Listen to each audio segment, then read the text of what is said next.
E aí, alunos, beleza? Então, a gente vai começar hoje o terceiro bimestre, né? Nesse terceiro bimestre, a gente vai falar um pouco sobre o corpo humano, né? É muito importante a gente entender este conteúdo para a gente entender, por exemplo, esse período que a gente está passando agora de pandemia, né? Para a gente entender como é que funciona uma doença, a gente precisa entender um pouco do nosso corpo. Então, hoje a gente vai começar este conteúdo falando do nosso corpo humano. Então, a primeira coisa que a gente estuda quando a gente vai falar do nosso corpo é sobre as células, né? Todos os seres vivos, sem exceção, são feitos de célula. Todo ser vivo é feito de célula. Todos os seres vivos são feitos de célula. Então, quando a gente vai falar do nosso corpo humano, é extremamente importante a gente falar das células, né? Células são pequenas estruturas vivas que compõem um ser vivo, né? Então elas são estruturas minúsculas, pequenas, né, que está dentro do nosso corpo. Então a menor parte viva do nosso corpo são as células. E aqui a gente tem uma foto de uma célula, né, uma célula humana. Toda célula, ela sempre vai ter uma membrana plasmática, que é essa estrutura que fica em volta da célula. A gente vai ter o citoplasma, que ele é basicamente feito de água e outros nutrientes, que é essa parte do meio da célula. E a gente tem o material genético, né? O material genético ele pode estar dentro do núcleo, de um núcleo, como é o caso dessa célula, ou não. Mas toda célula vai ter essas três coisas: uma membrana plasmática, um citoplasma e um material genético dentro dela.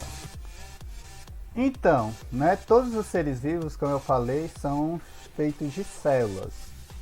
Mas os seres vivos eles podem ser classificados de acordo com o número de células. A gente tem seres unicelulares e seres pluricelulares. Os seres unicelulares, eles são aqueles que possuem uma única célula, por isso que o nome uni, que são casos dos micro-organismos, né? As bactérias, os fungos, os protozoários, né? Eles são seres unicelulares. Quer dizer que eles só vivem com uma única célula, né? E existem os seres pluricelulares, que são aqueles seres que têm várias células dentro de si, que é o caso dos seres humanos, animais, as plantas, né?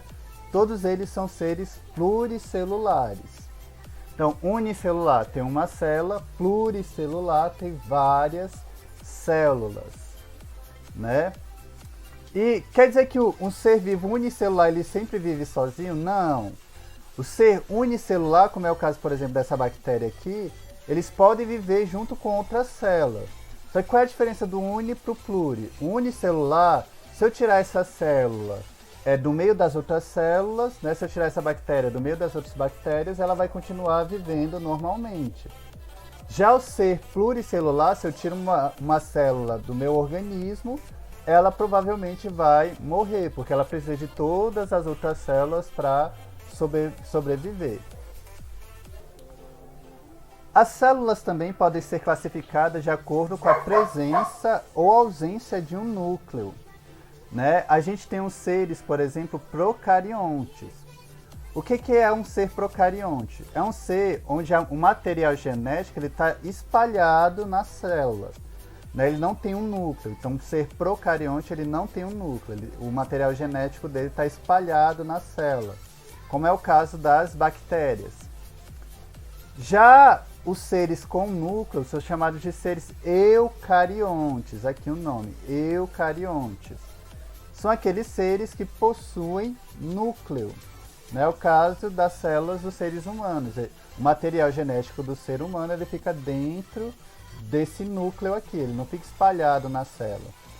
Uma outra diferença é que geralmente os seres procariontes eles são bem simples. Eles têm a membrana plasmática, né? Tem o citoplasma e o material genético e algumas proteínas aqui. Já o ser eucarionte, além do núcleo, ele tem várias outras organelas, que a gente vai ver daqui a pouco o que são elas. né? Então, além do núcleo, ela tem essas organelas que ajudam a célula a sobreviver. Então, isso aqui é um ser procarionte, isso aqui é um ser eucarionte. Como eu falei, né, no slide anterior, essas aqui são as células eucariontes, elas têm organelas. O que são as organelas? São essas estruturas dentro da célula, né? Então toda célula ela vai ter essas organelas, que é como se fossem os órgãos da célula. Dentro do nosso corpo a gente tem os nossos órgãos, né? Tem um órgão que é responsável pelo alimento, o órgão responsável pela respiração, o órgão responsável por espalhar os nutrientes no corpo. A organela, ela também tem a célula também tem essas estruturas chamadas de organela. E cada organela tem uma função. A gente tem aqui, por exemplo, o retículo endoplasmático, o aparelho de Golgi, né? As mitocôndrias, citrilos, lisossomos e várias outras estruturas. Eu não vou cobrar agora, né, que vocês decorem esses nomes. Futuramente vocês vão ver isso mais aprofundadamente. Mas eu vou pedir que vocês saibam o nome de pelo menos duas organelas. Uma delas é a mitocôndria. A mitocôndria é como se fosse essa bactéria que está dentro da célula. Ela é extremamente importante para a nossa célula, porque as mitocôndrias elas são responsáveis pela respiração celular.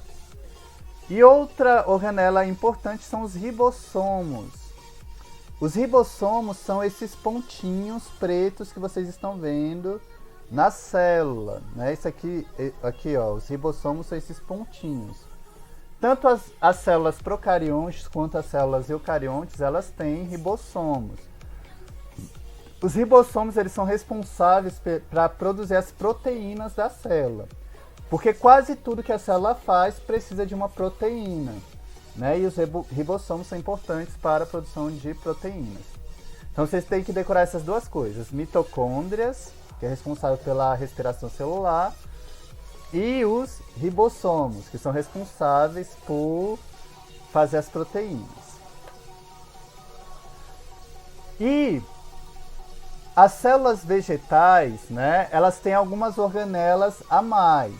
A gente tem a célula animal, que é essa célula aqui que a gente viu antes, e existe a célula vegetal, né, que são as células das plantas.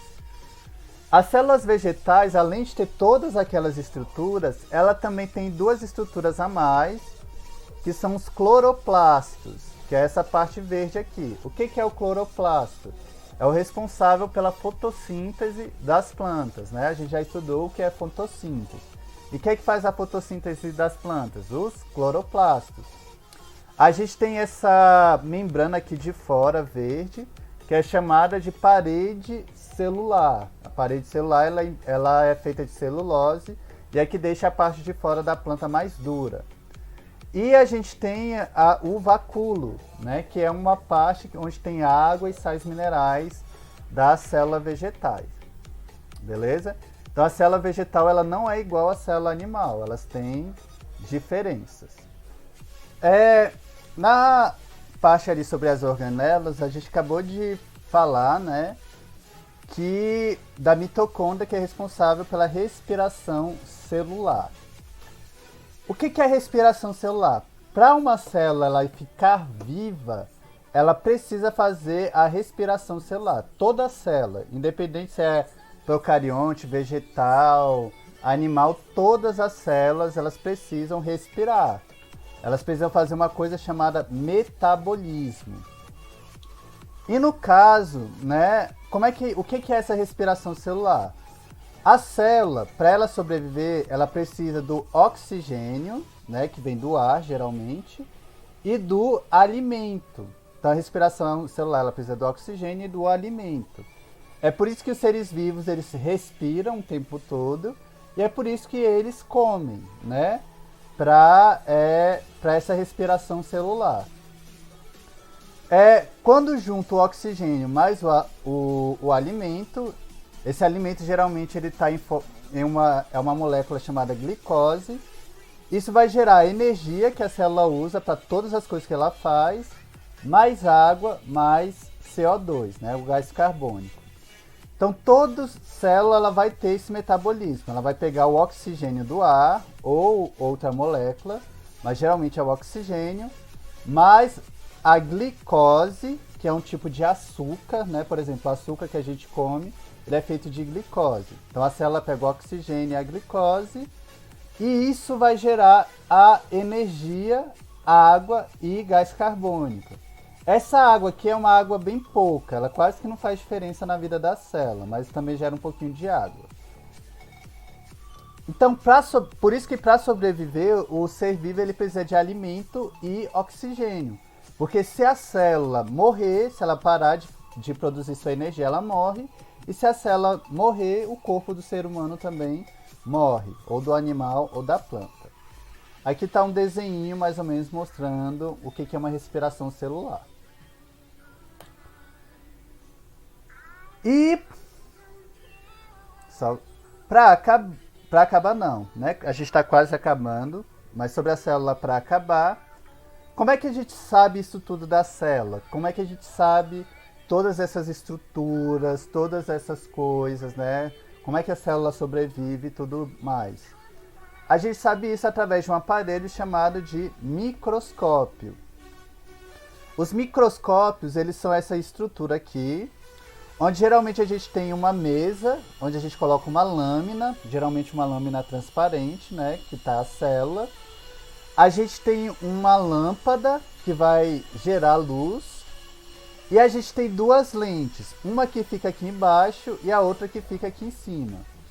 Essa lente que está aqui embaixo, ela vai capturar a luz, né, que vem dessa lâmpada aqui, e vai ampliar essa imagem. Então ela pega uma imagem minúscula e amplia ela.